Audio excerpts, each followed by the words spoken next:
are thinking about shopping for gifts, booking holidays, at the same time ensuring we have enough to survive.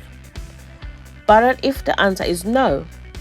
What if, like many people, you feel financial strained? What is your strategy to change your financial situation? It's a tough question, but an important one.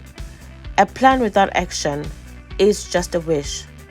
To turn things around, you need a solid strategy and a drive to implement it. Start by changing your mindset. Think of money not just as means to end, but as a tool that you control. Break down your financial goals into manageable steps and take action.